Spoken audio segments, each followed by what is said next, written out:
Buena jornada, compañeras y compañeros de Fogón en Fogón. Pidiendo un poco de disculpas más allá de que creo que no va a molestar demasiado. Estamos caminando por el centro de Montevideo, espacio de tiempo que encontramos para poder conversar y hacer esta columna con ustedes. Así que bueno, de nuevo sepan disculpar algún sonido que se pueda meter por allí. Pero bueno, lo que queríamos compartir con ustedes son algunas novedades que tienen que ver en materia de el gobierno de Yamandu Orsi.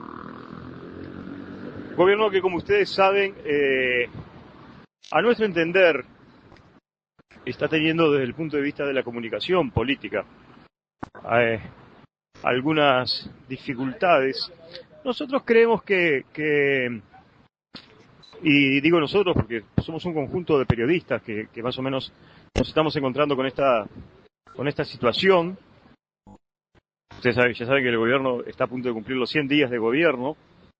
por lo cual había toda una serie de situaciones que uno podía comprender hasta los primeros 3 o 4 meses, pero que además en política de comunicación uno parte de la base que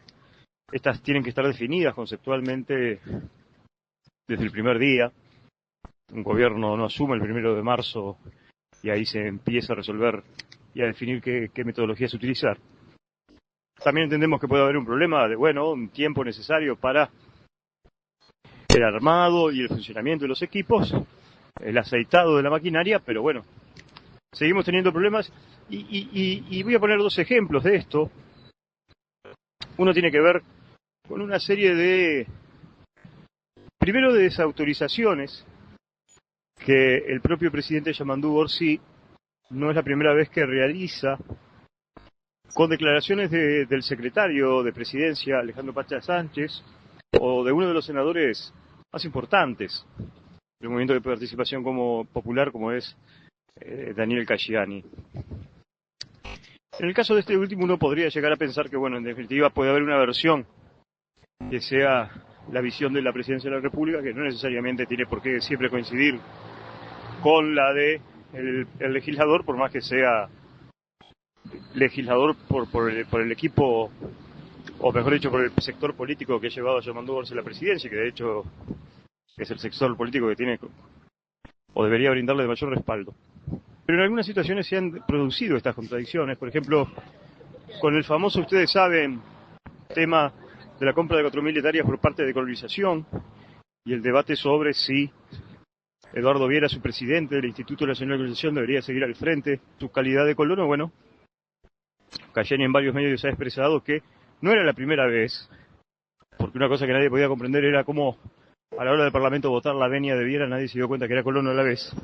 Pero una línea argumental que seguramente se usó en el Parlamento y que usó Casciani en sus declaraciones era que en realidad no era la primera vez que había un colono al frente del Instituto Nacional de Colonización, y pocas horas después el presidente Orsi planteó que seguramente habría que revisar la medida y que Viera debería abandonar la presidencia del Instituto Nacional de Colonización. Por esas mismas horas también salió el secretario de Presidencia, Alejandro Sánchez, planteando que en realidad no debería renunciar a su cargo de presidente, sino que quizá lo que debería hacer sería abandonar su situación de colono. Todas expresiones que, contradictorias entre sí, en el medio de un debate político, parecen más importantes de lo que son, porque en realidad uno debería tomar en cuenta que, si bien todos saben que en este país presidencialista la voz del presidente es casi que la voz de Dios para los que pertenecen a su sector, bastaba con que alguien hubiera de alguna manera dicho, el discurso para afuera es este. Es un hecho menor, no es un hecho grave, pero este es un ejemplo de tantas idas y venidas que hay en este tema. El otro tema tiene que ver con, también algunas posturas, sobre todo en materia de política internacional de Uruguay, una materia bastante complicada desde el punto de vista de las aspiraciones que buena parte de la izquierda tiene, por ejemplo, sobre el conflicto con Israel, donde, en las últimas horas han salido declaraciones bastante claras, pero ya eran una postura que ya se conocía por parte del Frente Amplio y otras organizaciones, de considerar lo que está realizando Israel contra el pueblo palestino como un genocidio. El discurso del canciller uruguayo Mario Luber King, del propio presidente Orsi, era catalogar esto como una situación de guerra. Y en realidad en las últimas en las últimas horas, a partir de algunas definiciones que ha tomado el gobierno de Boric de Chile con respecto a la revisión de los contratos de compra de armamento por parte entre Chile e Israel, la postura clara de Lula da Silva, el gobierno parece haber tomado alguna medida que un poco parecería paulatinamente estarlo sacando, por lo menos de una postura que era considerar el genocidio como una guerra, pero que ahora, bueno, sin apiarse de eso, sospecho que puede haber una cuestión de orgullo de tener que finalmente reconocer que estamos ante un genocidio. En realidad hay más elementos para considerar que no es un genocidio y no esta caprichosa idea de alguna manera de hacerle los mandados a Israel, planteando que es una guerra. Pero esto también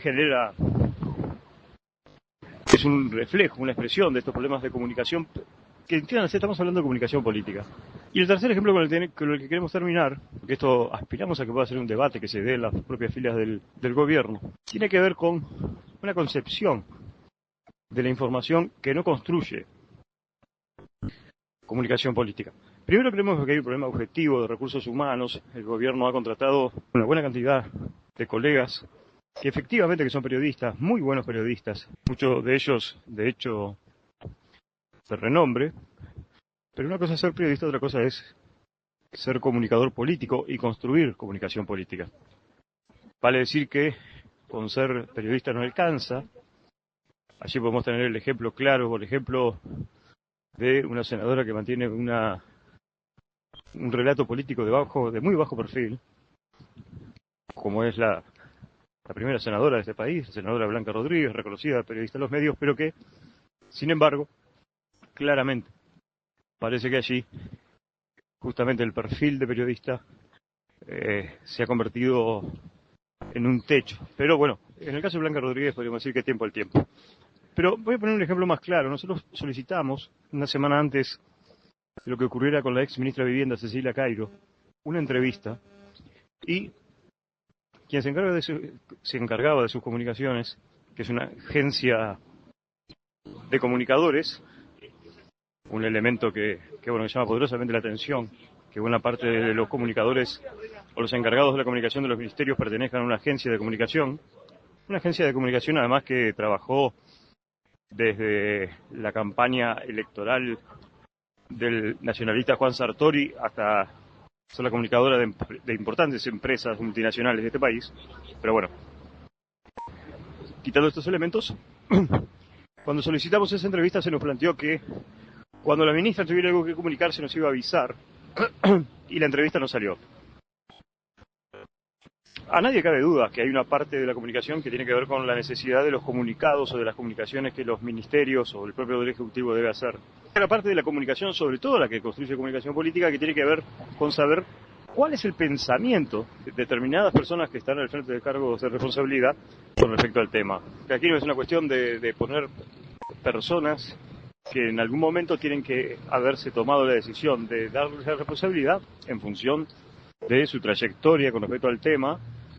pero fundamentalmente con su pensamiento político. En síntesis, la entrevista no fue concedida. A la semana pasó lo que muchos de ustedes seguramente ya recordarán, las denuncias contra la ex ministra Cairo, actual diputada, por esas deudas que tenía con determinados impuestos y la no declaración de las obras realizadas sobre la vivienda que hoy vive. Pero en definitiva, por supuesto que esto no lo iba a evitar la entrevista. Lo que sí la entrevista podría haber dejado en el archivo era cuál era el pensamiento político, cuáles eran las políticas de visión en materia de vivienda de la actual diputada Cairo, que seguramente no solo podría haber obligado quizás a impactar de otra manera en las definiciones, sino que en la memoria colectiva podía haber quedado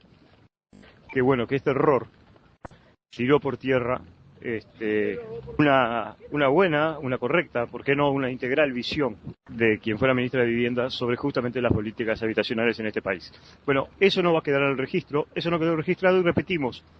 por esta política de comunicación que en realidad el otro problema es que hay una comunicación que es cautiva, es rehén de los comunicadores, incluso creemos, a pesar del propio Orsi.